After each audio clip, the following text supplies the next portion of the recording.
कर रहे थे स्थायी समितियों के बारे में।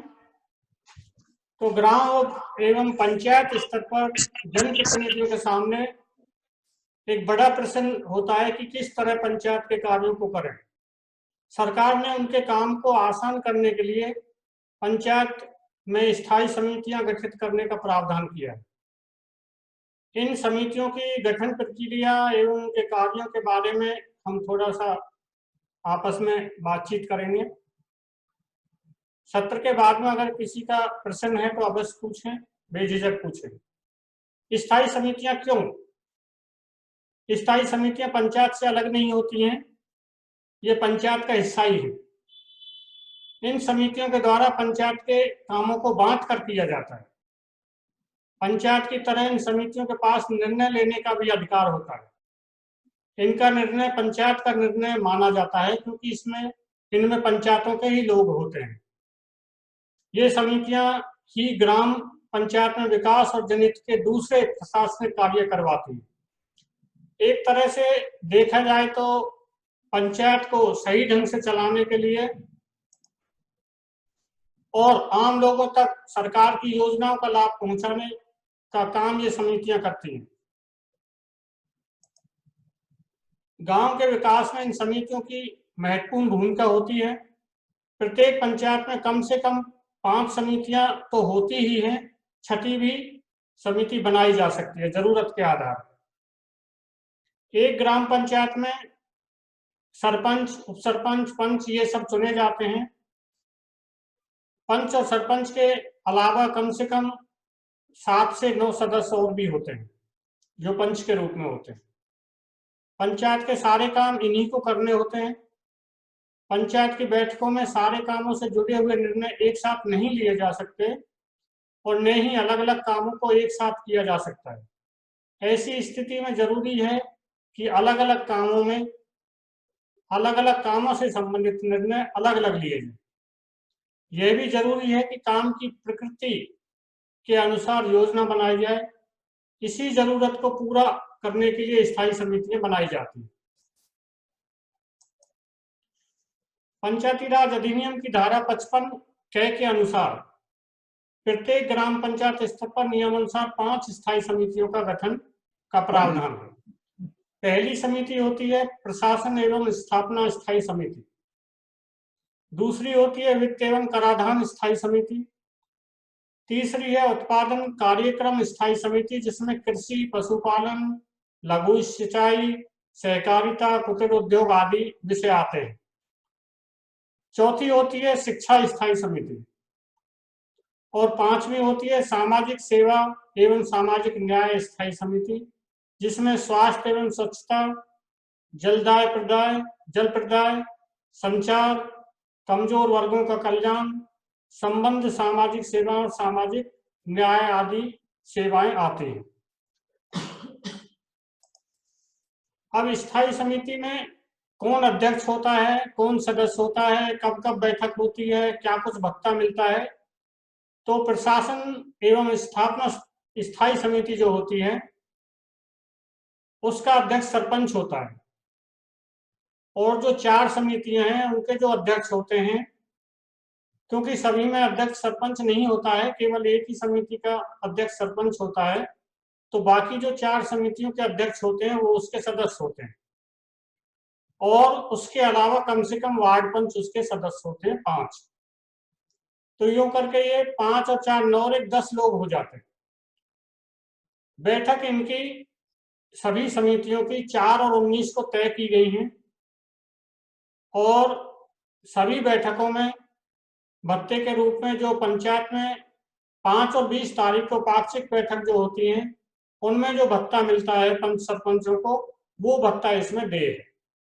अगर कोई अपनी समिति की बैठक करता है अध्यक्ष, तो उसके जो भी सदस्य हैं और वो अध्यक्ष हैं, उसको जो पंचायत की पाक्षिक बैठक करने का भत्ता मिलता है वो ही भत्ता इन मीटिंगों को करने का मिलता है। दूसरी समिति बताई थी वित्त एवं कराधान स्थायी समिति। इसका जो अध्यक्ष होता है वो उपसरपंच होता है और कम से कम 4 से 5 वार्ड पंच उसके सदस्य होते हैं। बैठक सभी की 4 से 4 और 19 तारीख तय की गई है और भत्ता सभी समितियों की बैठक करने के लिए एक ही है, जो 5 और 20 की पाक्षिक बैठक में पंच सरपंचों को देय होता है। तीसरी बैठक है उत्पादन कार्यक्रम स्थायी समिति। इसमें कोई भी वार्ड पंच, सरपंच उप सरपंच को छोड़ करके कोई भी वार्ड पंच इसका अध्यक्ष होता है और कम से कम 5 वार्ड पंच इसके सदस्य होते हैं। चौथी समिति जो होती है शिक्षा स्थायी समिति, इसमें भी कोई भी वार्ड पंच, जो तीनों ऊपर अध्यक्ष थे उनके अलावा अध्यक्ष हो सकता है कोई भी वार्ड पंच, और 5 वार्ड पंच सदस्य हो सकते हैं। पांचवी स्थायी समिति जो है वो सामाजिक सेवा एवं सामाजिक न्याय स्थायी समिति है। ये जो समिति है इसमें ज्यादातर बच्चों और महिलाओं से संबंधित कार्य होते हैं, तो इसमें विशेष रूप से महिला वार्ड पंच जो होती है वो इसकी अध्यक्ष होती है सब स्थितियों में, और कम से कम 5 वार्ड पंच जो होते हैं वो इसके सदस्य होते हैं। मीटिंग इसकी भी 4 और 19 को ही तय है, और जो भत्ता 5-20 को पाक्षिक बैठक में मिलता है वो मिलता है। उसके बाद कुछ और महत्वपूर्ण बातें समितियों के संबंध में। प्रशासन एवं स्थायी समिति का अध्यक्ष सरपंच होता है, वो आपको हम लोग पहले बता चुके हैं। अध्यक्ष की अनुपस्थिति में कोई भी निर्वाचित सदस्य समिति की बैठकों की अध्यक्षता करेगा। ये है। एक समिति की बैठक हेतु कम से कम 3 सदस्यों का कोरम अनिवार्य है। जो भी बैठकों के लिए कोरम होता है वो होता है। कोई भी सदस्य एक से अधिक स्थायी समिति में सदस्य हो सकता है, यानी एक वार्ड पंच जो है वो कई स्थायी समितियों में सदस्य बन सकता है। शिक्षा में भी बन सकता है, वित्त कराधान स्थायी समिति में बन सकता है, और महिला एवं बाल विकास के लिए, सामाजिक न्याय के लिए समिति है उसमें भी हो सकता है। प्रत्येक स्थायी समिति के सदस्यों का कार्यकाल 5 साल का होता है। 1 साल। जैसे ही चुनाव होते हैं सरपंच के, उसके 3 महीने के भीतर स्थायी समितियों का भी गठन हो जाता है। बैठक भत्ता दिन के हिसाब से नहीं, बैठकों के हिसाब से मिलता है। यदि कोई वार्ड पंच 2 बैठकों में सदस्य है और एक ही दिन में उसकी 2 बैठकों की मीटिंग है, तो उसको 2 जगह से भत्ता मिलेगा, जितना पंचायत की पाक्षिक बैठक में मिलता है। स्थायी समितियों का बैठक भत्ता आमतौर से पंचायत की निजी आय से दिया जाता है। यदि निजी आय में राशि उपलब्ध नहीं हो तो निर्बंध राशि या राज्य वित्त आयोग का जो पैसा है उसमें से भत्ता देय होता है। अब चर्चा करते हैं प्रशासन एवं स्थापना स्थायी समिति की। ये क्या करती है, इसके कार्य क्या है। पंचायती राज संस्था के जनहित में निर्णय, नीति निर्धारण, प्रशासनिक फैसले व अन्य कार्य समिति करती है। जैसे नामांतरण कराना, समिति के पास तहसीलदार की तरह शक्ति है।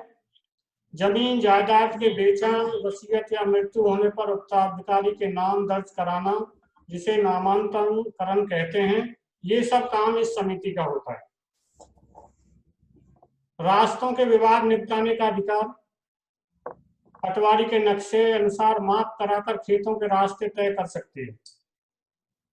खेतों के सीमा विवाद निपटाना, पटवारी के नक्शे के अनुसार माप कराकर विवाद निपटा सकती है। अतिक्रमण हटवाना, पंचायती राज अधिनियम की धारा 110 के अनुसार पुलिस की सहायता उपखंड अधिकारी से अतिक्रमण हटवाने में ले सकती है। ये इस समिति का काम है। आबादी भूमि का बेचान अथवा आवंटन, नियमानुसार नीलामी से ही भूमि का बेचान होता है और डीएलसी द्वारा निर्धारित दरों से कम में बेचान नहीं किया जा सकता। तो ये सब कार्य भी इसी समिति के हैं। पुराने मकानों के पट्टे जारी करना या आबादी भूमि में पट्टे जारी करना, ये निर्मित भवन के अलावा रिक्त भूमि का पट्टा नीलामी द्वारा या आपसी बातचीत से डीएलसी दर पर कर सकते हैं। ग्राम स्तरीय कर्मचारी की मुख्यालय पर उपस्थिति सुनिश्चित करना, ये भी समिति का काम है। दूसरी जो समिति है हमारी, वित्त एवं कराधान स्थायी समिति, इसका जो काम है वो निजी आय से स्वीकृति। दूसरा है गर्भवती का परिवहन व्यय, यानी इस समिति के पास पैसा होता है, यदि प्रसव के लिए गांव में सुविधा न हो और किसी गर्भवती महिला को अन्य स्थान पर प्रसव के लिए जाना पड़े तो 300 रुपए तक खर्चा देने के लिए पंचायत सक्षम है। यदि 108 वाहन से आती जाती है तो 300 रुपया नहीं मिलेंगे। तो ये सुविधा भी इस समिति के पास होती है। शराब की चुंगी वसूली, क्योंकि इस समिति में पहले ही वित्त एवं कराधान लिखा हुआ है, तो जो भी पैसे का लेन देन है या कर से संबंधित है वो सब इसी समिति के पास पैसा आता है, और इसका जो अध्यक्ष होता है वो उपसरपंच होता है। तो शराब की चुंगी या जो भी जिस तरह की भी वहां पे वसूली करनी है किसी भी कर की, वो भी यही समिति करती है। भूमि से आय, अगर पंचायत के पास किसी भी प्रकार की कोई भूमि है और उसको अगर किराए पे या किसी तरह से उठाया गया है और उससे पैसा आता है तो वो भी पैसा इसी समिति के पास जमा होता है। चरागाह से आए, किसी पंचायत के पास बड़ा चरागाह है और उसमें पशुओं को चराने के लिए कुछ टैक्स लगाया जाता है या फीस लगाई जाती है, तो वो पैसा भी इस समिति के पास ही जमा होता है। तहसील से चरागाह पेनल्टी और रूपांतरण राशि वसूली, तहसील से जो भी भूमि का किसी दूसरे के नाम पर रूपांतरण होता है उसके बदले में जो राशि वहां पे वसूली जाती है उसका हिस्सा भी इस समिति के पास ही आता है। अन्य करों, फीसों, प्रस्तावों, मैचिंग शेयर, ये सब जैसे पंचायत चाहे तो भवन कर, वाहन कर, जल कर, नकदी फसलों पर कर, यात्री कर, होटल ढाबा कर, वाहन मरम्मत वाले शुल्क वसूल कर सकती है, और ये सब पैसा भी इस समिति के पास ही आता है। जनता के प्रति की गई सेवाओं के लिए फीस वसूली, प्रस्ताव पारित करना, ये सब भी इन्हीं के पास आता है। आय के अन्य स्रोत जैसे तालाब, फार्म, पेड़, मेले, पशु खाल आदि, जैसे तालाब में मछली डलवा दी तो उसका जो पैसा आएगा वो उनके पास आएगा। कोई फार्म है उसमें फूल के, फल के कोई पौधे लगवाए, उनसे जो भी आमदनी होती है, आय होती है, वो सब इनके पास आएगी। कहीं बड़ा मेला ऑर्गेनाइज हो रहा है और उनके पास में मेले का जो दुकानें लगती हैं या मेले की जो जगह है उस पर कोई फीस वसूली ये लोग कर सकते हैं। पशुओं की खाल होती है, हड्डियां होती हैं, उस पर भी ये कुछ पैसा वसूल कर सकते हैं, और ये सारा पैसा वित्त एवं कराधान स्थायी समिति के पास ही आता है। तीसरी समिति है उत्पादन स्थायी समिति। गांव की अधिकतर आबादी कृषि कार्य करती है। उत्पादन स्थायी समिति कृषि कार्यों को सुचारू रूप से चलाने में मदद कर खेती के विकास में अहम भूमिका निभा सकती है। सरकार द्वारा किसानों और अन्य ग्रामीण व्यवसायों के लिए कई योजनाएं चलाई गई हैं। इन योजनाओं का फायदा दिलवाने के लिए भी यह समिति काम कर सकती है। जैसे कृषक प्रशिक्षण, अपने यहाँ पे पंचायत में, हर पंचायत में एक कृषक पर्यवेक्षक होता है जिसको हम लोग ग्राम सेवक भी बोल देते हैं। तो उसके ये सब काम है कि वो पंचायत के साथ मिलकर के ये सब काम करे। जैसे कृषक प्रशिक्षण, 30 महिला कृषकों को 2 दिन का प्रशिक्षण संस्था स्तर पर, और प्रति प्रशिक्षण में 9,000 रुपए का प्रावधान होता है। यानी प्रशिक्षण देने के लिए 9,000 रुपया उनको प्राप्त होते हैं। अब वो उसको कैसे खर्च करते हैं ये आप लोग जान सकते हैं उनसे। छात्रवृत्ति, कृषि विषय की शिक्षा लेने वाले छात्राओं को पढ़ाई हेतु 11वीं 12वीं में 3,000 रुपए, स्नातक स्तर पर 5,000 रुपए और पीएचडी के लिए 10,000 रुपए की छात्रवृत्ति प्रति वर्ष दी जाती है। ये भी आप उनसे संपर्क करके जानकारी ले सकते हैं। ये केवल कृषि विषय के लिए है। बोल का यार क्या है तो भ्रमण 40 से 50 कृषकों को अधिकतम 5 दिन के लिए दूसरे राज्यों के कृषकों से मिलकर जानकारी लेने के लिए भ्रमण का प्रावधान है। उसके बाद कृषि जानकारियों का प्रदर्शन, जैसे उन्नत बीज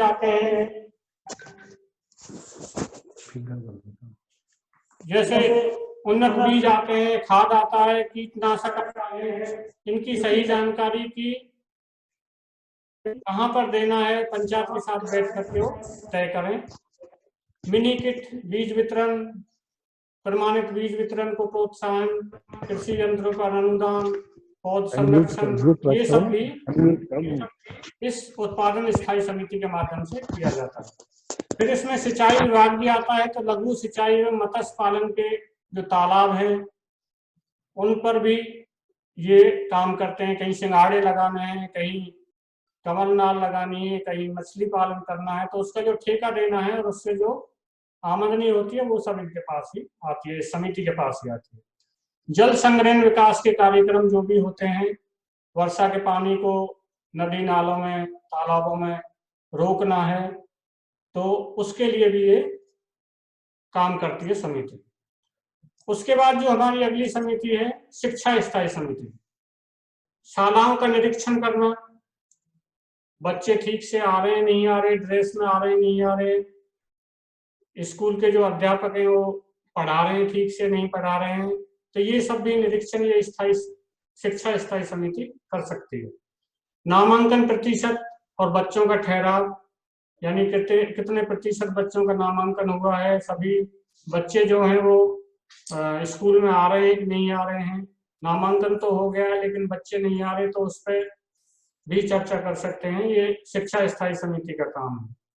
अध्यापक नियमित रूप से उपस्थित होते हैं नहीं होते हैं, शिक्षा की गुणवत्ता क्या है, निःशुल्क पाठ्य पुस्तक जो वितरण योजना चल रही है उसके तहत पाठ्य पुस्तक मिल रही है या नहीं मिल रही है, अभिभावक अध्यापक सामंजस्य स्कूल व्यवस्था में सुधार हो रहा है नहीं हो रहा है, अनुसूचित जाति जनजाति विकलांग छात्र छात्राओं को छात्रवृत्ति मिल रही है नहीं मिल रही है, ग्रामीण खेलकूद प्रतियोगिताएं वो लोग अपने स्तर पर आयोजित करवाते नहीं करवाते हैं, पोषाहार एवं मिड डे मील की गुणवत्ता किस प्रकार की, ये सब चीजें वो शिक्षा स्थायी समिति के सदस्य जो हैं वो स्कूलों में जाकर के देख सकते हैं।